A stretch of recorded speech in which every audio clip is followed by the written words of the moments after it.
শুভেচ্ছা। মাছরাঙা দেশের সংবাদে সবাইকে স্বাগত জানাচ্ছি আমি নাবিলা ফেরদৌস। অন্যান্য অঞ্চলের খবরের সঙ্গে আজ থাকছে চট্টগ্রাম বিভাগের সংবাদ কর্ণফুলীর তীরে। শুরুতে গার্ডিয়ান লাইফ ইন্স্যুরেন্স সংবাদ শিরোনাম। চট্টগ্রাম বন্দরের এনসিটি পরিচালনার ভার বিদেশিদের হাতে দেওয়া নিয়ে বাড়ছে উত্তেজনা। দীর্ঘমেয়াদী চুক্তি দেশের জন্য ক্ষতিকর হবে বলে শঙ্কা। 2 দফা মেয়াদ বাড়িয়েও শেষ হচ্ছে না ঢাকা সিলেট ও কুমিল্লা সিলেট 4 লেন প্রকল্পের কাজ। ফের মেয়াদ বাড়ানোর আবেদন করার সিদ্ধান্ত। শুনছিলেন শিরোনাম, এবার বিস্তারিত। শুরুতেই চট্টগ্রাম বিভাগের সংবাদ কর্ণফুলীর তীরে।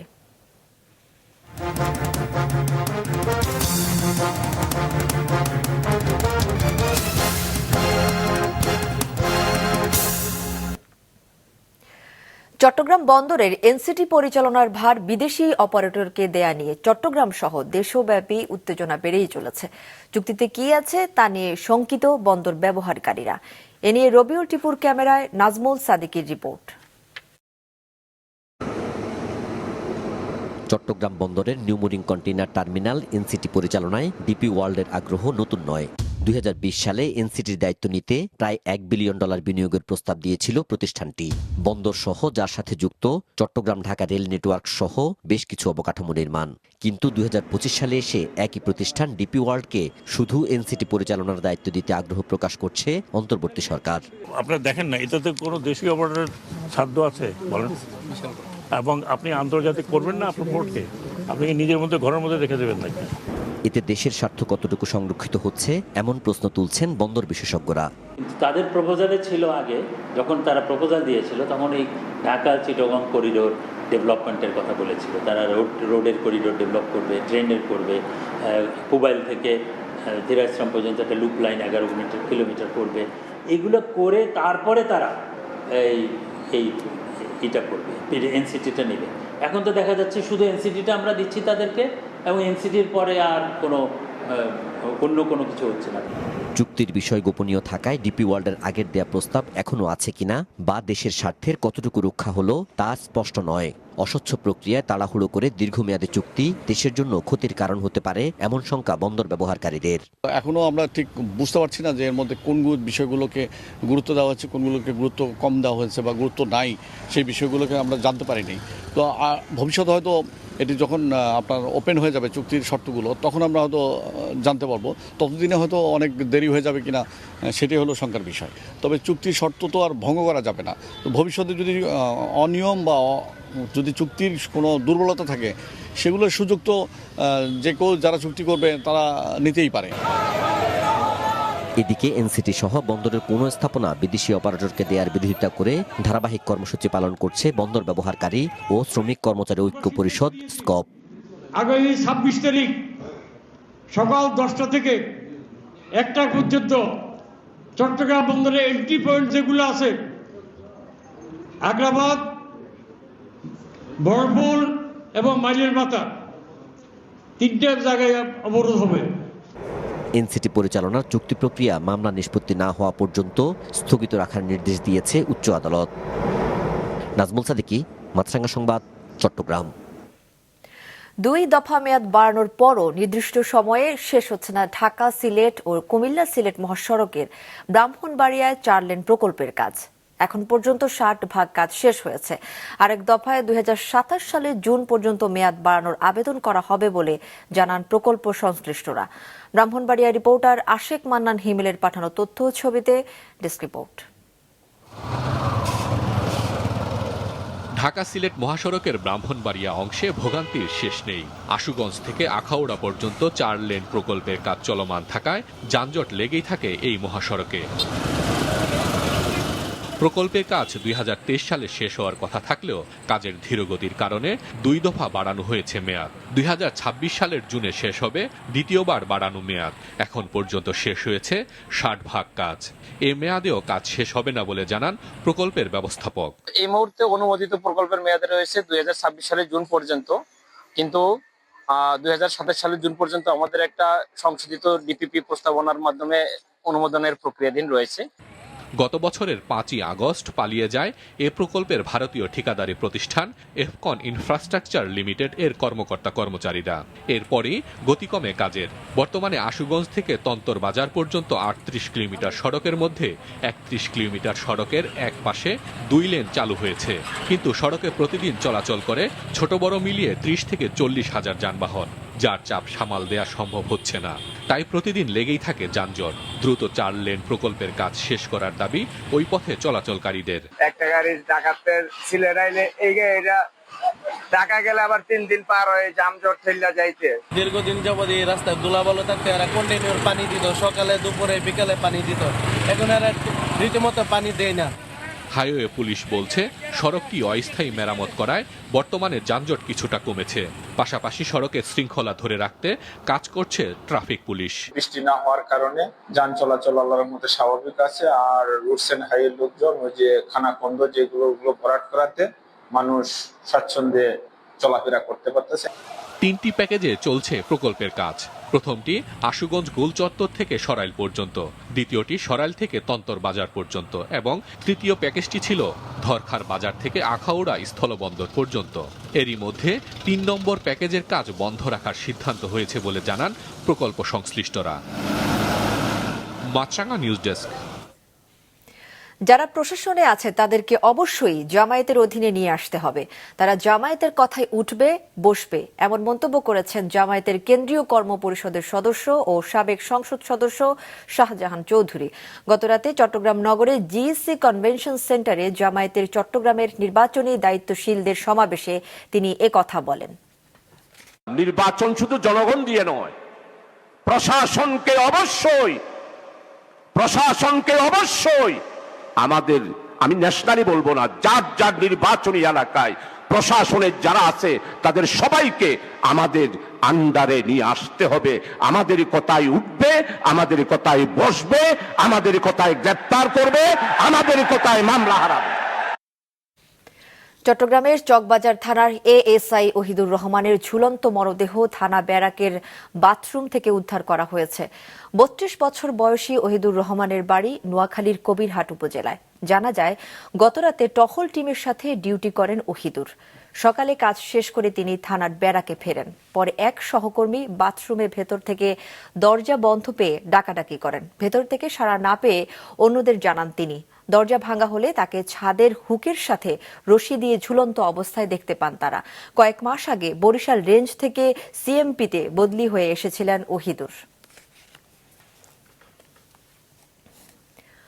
মোবাইল হ্যাক ও অশ্লীল ভিডিও তৈরি করে তা সামাজিক যোগাযোগ মাধ্যমে ছড়িয়ে দিয়ে টাকা হাতিয়ে নেওয়া প্রতারক চক্রের মূল হোতা আব্বাসকে গ্রেফতার করেছে র্যাব।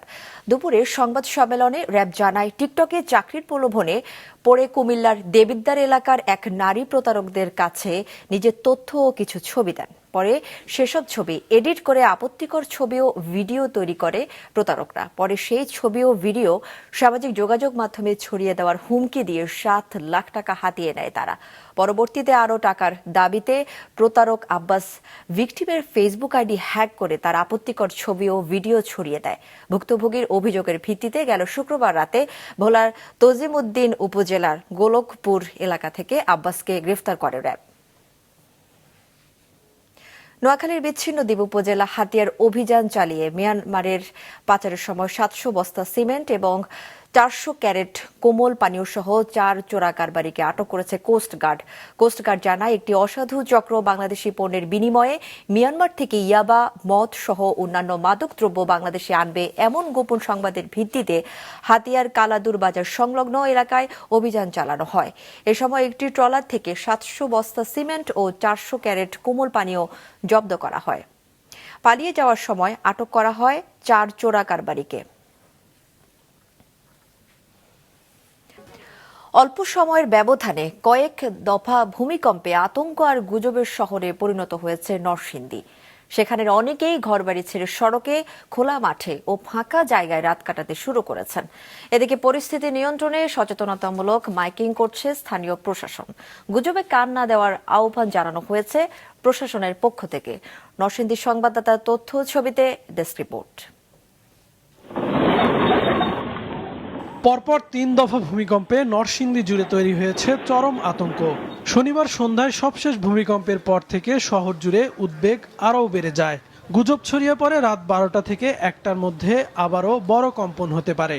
এতে আতঙ্কিত হয়ে ঘরবাড়ি ছেড়ে রাস্তায়, খোলা মাঠে ও ফাঁকা জায়গায় রাত কাটাতে শুরু করেন বহু মানুষ।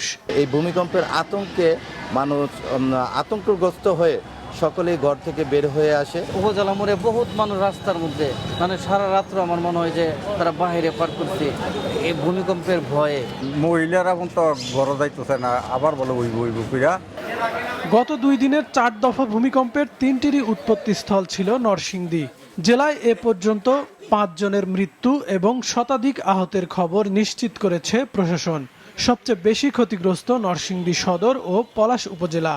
জেলা প্রশাসনের তথ্য অনুযায়ী জেলা প্রশাসকের কার্যালয় সহ শতাধিক ভবনে ফাটল দেখা গেছে। বেশ কয়েকটি ভবনের দেয়াল ও রেলিং ধসে পড়েছে। হঠাৎ করে ভূমিকম্প আরম্ভ হয়ে গেল, উপর থেকে ধাম ধাম করে রেলিং ভাঙ্গা পড়িয়া একেবারে সব গুঁড়া হয়ে গেল। সচিব বিল্ডিং কাইত হয়ে আমাদের ভবনের উপরে পড়ছে। আমাদের ভবনের উপরে পড়ার পরে আমাদের ভবনের নিচতলায় অনেক ক্ষয়ক্ষতি হয়েছে। পাশে যে পাওয়ার স্টেশন, এখানে অনেক ক্ষতি হয়েছে। আমাদের বিদ্যুৎ নাই, এখন আমরা কখন আসবো অনিশ্চয়তার মধ্যে পড়ে গেছি। ভূকম্পনের সময় ডিম, কলাম ও পিলার ঘেঁষে আশ্রয় নিন। এদিকে জনমনে স্বস্তি ফেরাতে সচেতনতামূলক মাইকিং করে স্থানীয় প্রশাসন। দুপুরে জেলা দুর্যোগ ব্যবস্থাপনার জরুরি সভায় ভূমিকম্পে নিহত প্রত্যেক পরিবারে 25,000 টাকা করে অনুদান দেওয়ার কথা জানায় জেলা প্রশাসন। আমাদের যারা মারা গেছেন তাদের তাৎক্ষণিকভাবে জেলা প্রশাসনের পক্ষ থেকে 25,000 টাকা করে দাফন কাফনের জন্য বরাদ্দ দেওয়া হয়েছে এবং আমরা যারা আহত হয়েছে তাদের বিষয়ে আমরা সর্বোচ্চ সহযোগিতা আমরা করব। দ্রুত স্বাভাবিক হবে পরিস্থিতি, এমনটাই প্রত্যাশা নরসিংদীবাসীর। কাউসার আহমেদ, মাছরাঙা, নিউজ ডেস্ক। কুমিল্লায় মাদক কারবারি ও মাদক মামলার আসামি ইমরান হোসেন ইমনকে ধরার সময় পুলিশের উপর হামলার ঘটনায় 11 জনকে গ্রেফতার করেছে পুলিশ। গতকাল বিকেলে কুমিল্লা নগরী ধর্মপুর রেলগেট এলাকায় চেকপোস্ট বসিয়ে আসামি ধরার সময় পুলিশের উপর হামলা চালায় মাদক কারবারিরা। এ ঘটনায় 3 পুলিশ আহত হন।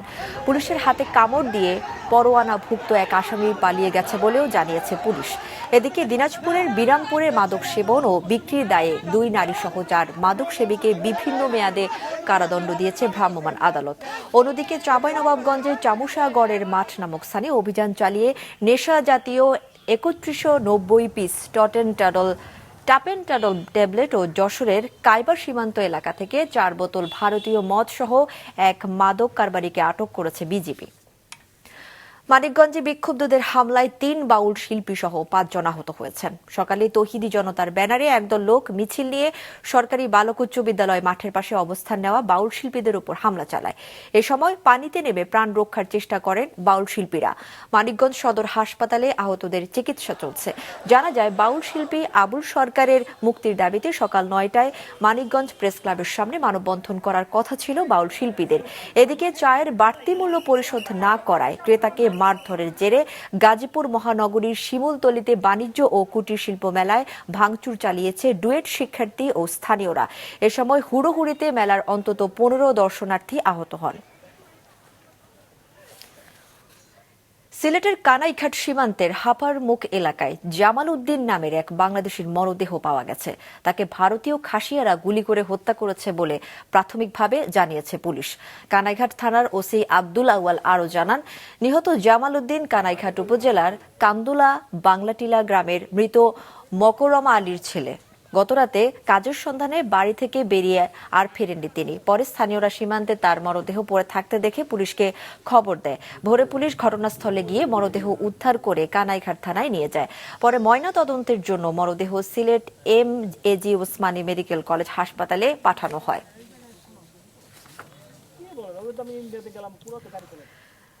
জ্বালানি বহনকারী ট্যাঙ্ক লরির ভাড়া বৃদ্ধি সহ 6 দফা দাবিতে অর্ধ দিবস কর্মবিরতি পালন করেছে Bangladesh tank lorry owners association. সকাল 8টা থেকে দুপুর 12টা পর্যন্ত ট্যাঙ্ক বন্ধ রেখে মালিক ও শ্রমিকরা এই কর্মসূচি পালন করেন। সকালে খালিশপুরের কাশীপুর এলাকায় ডিপো থেকে জ্বালানি তেল উত্তোলন না করে গেটের সামনে ট্যাঙ্ক লরিতে রেখে কর্মবিরতি পালন করেন আন্দোলনকারীরা।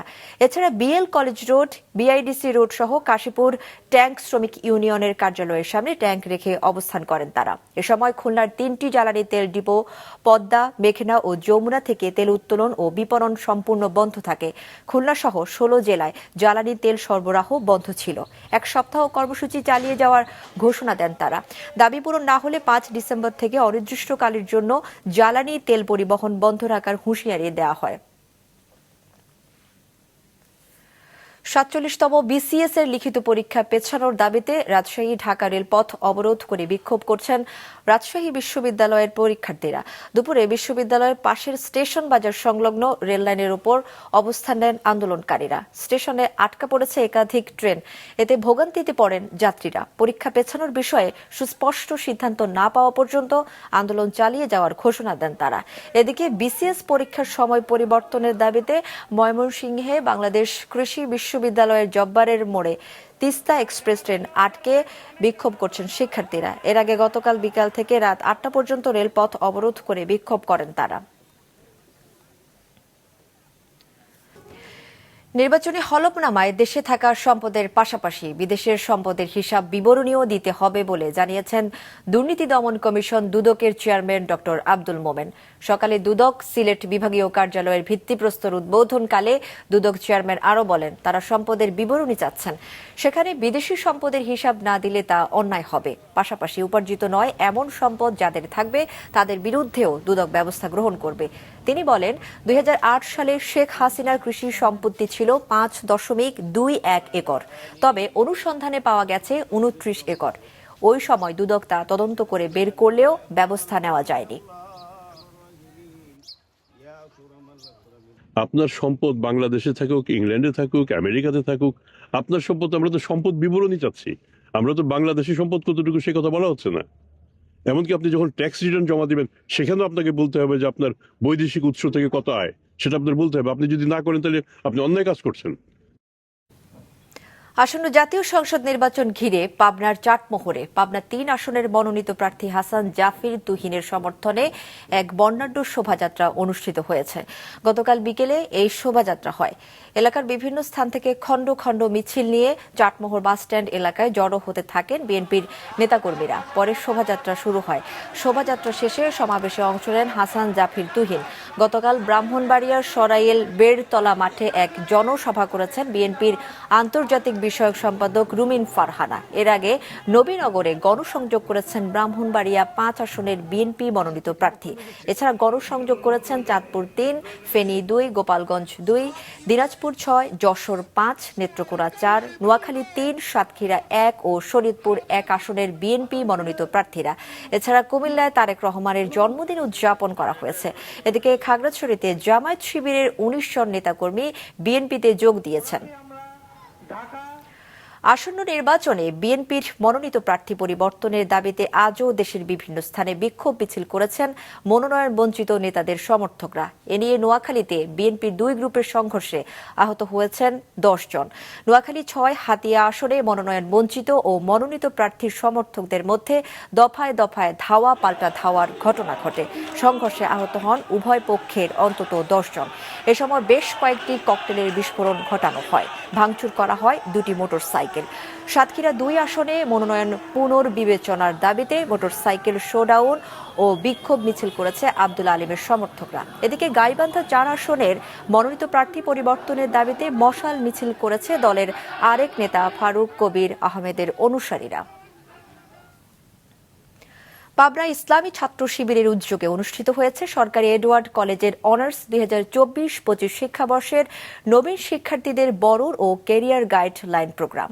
দুপুরে কলেজের আব্দুস সাত্তার মিলনায়তনে অনুষ্ঠানে প্রধান অতিথি ছিলেন ছাত্র শিবিরের সেক্রেটারি জেনারেল নুরুল ইসলাম সাদ্দাম এবং প্রধান আলোচক সাবেক কেন্দ্রীয় সভাপতি সিরাজুল ইসলাম। এছাড়া আসন্ন জাতীয় সংসদ নির্বাচন ঘিরে দেশের বিভিন্ন জেলায় গণসংযোগ করেছে জামায়াতে ইসলামীর মনোনীত প্রার্থীরা। সকাল থেকে নির্বাচনী গণসংযোগ শুরু করেন কুমিল্লা 5, সুনামগঞ্জ 2, জামালপুর 4 আসনের মনোনীত প্রার্থীরা। নারায়ণগঞ্জ বন্দরের একটি সিমেন্ট কারখানায় ব্রয়লার রুমে বিস্ফোরণে কয়লা ছিটকে অন্তত 6 শ্রমিক দগ্ধ হয়েছেন। গতকাল সন্ধ্যায় উপজেলার মদনগঞ্জে বসুন্ধরা সিমেন্ট কারখানায় ঘটনা ঘটে। দগ্ধদের উদ্ধার করে রাজধানীর জাতীয় বার্ন অ্যান্ড প্লাস্টিক সার্জারি ইনস্টিটিউটে ভর্তি করা হয়েছে। কারখানার শ্রমিক ও ফায়ার সার্ভিস জানায়, ওই শ্রমিকরা সিমেন্ট কারখানার ব্রয়লার রুমে কাজ করার সময় চুল্লিতে কয়লা দিতে গেলে বিস্ফোরণ ঘটে।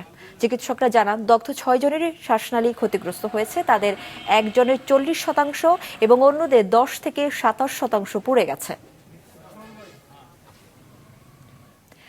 দেশের বিভিন্ন স্থানে কাঁচামরিচের দাম কমলেও বেড়েছে যশোরে। সরবরাহ বাড়ায় 2 দিনের ব্যবধানে দিনাজপুরের হিলিতে কাঁচামরিচের দাম কমেছে কেজিতে 60 টাকা। 2 দিন আগে প্রতি কেজি কাঁচামরিচ 140 টাকা দরে বিক্রি হলেও আজ তা বিক্রি হচ্ছে 80 টাকা দরে। এছাড়া রাজবাড়ী, ঠাকুরগাঁও, সিরাজগঞ্জ ও গাইবান্ধা কাঁচামরিচের দাম কমেছে কেজিতে 20 থেকে 50 টাকা পর্যন্ত। কমেছে পেঁয়াজের দামও। তবে যশোরে 4 দিনের ব্যবধানে কেজিতে 70 টাকা বেড়ে কাঁচামরিচ বিক্রি হচ্ছে 170 টাকায়। মুন্সিগঞ্জ শিক্ষার্থীকে ধর্ষণ চেষ্টার অভিযোগে তার শিক্ষক রোমান মিয়াকে ধরে গণপিটুনি দিয়েছে এলাকাবাসী। গেল বৃহস্পতিবার ছুটির পর পিটিআই ইনস্টিটিউশনের পরীক্ষণ বিদ্যালয়ের শিক্ষক রোমান মিয়া 3য় শ্রেণীর এক শিক্ষার্থীকে ধর্ষণের চেষ্টা করেন। বাড়ি ফিরে শিশুটি তার মাকে জানালে সাপ্তাহিক ছুটির শেষে আজ স্কুল খোলার সাথে সাথে অভিভাবক ও স্থানীয়রা ফুঁসে ওঠেন। এক পর্যায়ে অভিযুক্ত শিক্ষককে গণপিটুনি দেন তারা। পরে পুলিশ গিয়ে জনতার হাত থেকে উদ্ধার করে ওই শিক্ষককে হাসপাতালে ভর্তি করে। এদিকে ফরিদপুরে 8ম শ্রেণীর এক কিশোরীকে ধর্ষণের অভিযোগে জাকারিয়া সজীব মোল্লা নামে একজনকে গ্রেফতার করেছে কোতোয়ালি থানা পুলিশ। মুক্তিযোদ্ধা সংসদ টাঙ্গাইল জেলা কমিটির আহ্বায়ক বীর মুক্তিযোদ্ধা আব্দুল খালেক মণ্ডলের সাথে সফিপুরের এমপি প্রার্থী অ্যাডভোকেট আহমেদ আজম খানের অসৌজন্যমূলক আচরণের প্রতিবাদে বিক্ষোভ করেছেন মুক্তিযোদ্ধারা। গতকাল সকালে মুক্তিযোদ্ধা সংসদ কার্যালয় থেকে বিক্ষোভ মিছিল বের করেন মুক্তিযোদ্ধারা। এটি শহরের প্রধান সড়ক প্রদক্ষিণ করে ভুয়াপুর শহীদ মিনারে গিয়েও সংক্ষিপ্ত সমাবেশ করেন তারা। এ সময় বক্তারা বলেন, বীর মুক্তিযোদ্ধাদের অবমাননা কোনোভাবেই মেনে নেওয়া হবে না। সারা দেশে এ ধরনের ঘটনার প্রতিবাদে মুক্তিযোদ্ধাদের ঐক্যবদ্ধ হওয়ার আহ্বান জানান বিক্ষোভকারীরা। তারুণ্যের উৎসব উদযাপন উপলক্ষে গাইবান্ধা ও নোয়াখালীতে জেলা পর্যায়ে আন্তঃ কলেজ ফুটবল টুর্নামেন্টের ফাইনাল খেলা অনুষ্ঠিত হয়েছে। এসো দেশ বদলায় পৃথিবী বদলায় প্রতিবাদে গতকাল বিকেলে গাইবান্ধা জেলা স্টেডিয়ামে এই টুর্নামেন্ট অনুষ্ঠিত হয়। ফাইনাল খেলায় পলাশবাড়ী সরকারি কলেজকে 1-0 গোলে পরাজিত করে গোবিন্দগঞ্জ সরকারি কলেজ। নোয়াখালীতে অনুষ্ঠিত আন্তঃ কলেজ ফুটবল টুর্নামেন্টের ফাইনালে সোনাপুর ডিগ্রি কলেজকে টাই ব্রেকারে পরাজিত করে চ্যাম্পিয়ন হয়েছে সোনাইমুড়ি সরকারি কলেজ। অন্যদিকে মাদকের ভয়াল থাবা থেকে যুব সমাজকে দূরে রাখতে দিনাজপুরের হিলিতে ডাবল মোটরসাইকেল ফুটবল টুর্নামেন্টের উদ্বোধন করা হয়েছে। দর্শক 5 টাকা দেশের সংবাদ শেষ করছি। যাবার আগে গার্ডিয়ান লাইফ ইন্স্যুরেন্সের সংবাদ শিরোনামগুলো আরো একবার। চট্টগ্রাম বন্দরের এনসিটি পরিচালনার ভার বিদেশিদের হাতে দেয়া নিয়ে বাড়ছে উত্তেজনা। দীর্ঘমেয়াদী চুক্তি দেশের জন্য ক্ষতিকর হবে বলে শঙ্কা। 2 দফা মেয়াদ বাড়িয়েও শেষ হচ্ছে না ঢাকা সিলেট ও কুমিল্লা সিলেট 4 লেন প্রকল্পের কাজ। ফের মেয়াদ বাড়ানোর আবেদন করার সিদ্ধান্ত। এবং ভূমিকম্প আতঙ্কে সড়ক ও খোলা মাঠে রাত কাটাচ্ছেন নরসিংদীবাসী। সচেতনতামূলক মাইকিং জেলা প্রশাসনের, গুজবে কান না দেওয়ার আহ্বান। দর্শক, এই ছিল এখনকার মতো। আমাদের পরবর্তী আয়োজন নিউজ শো সন্ধ্যা 6টায় দেখার আমন্ত্রণ রইল।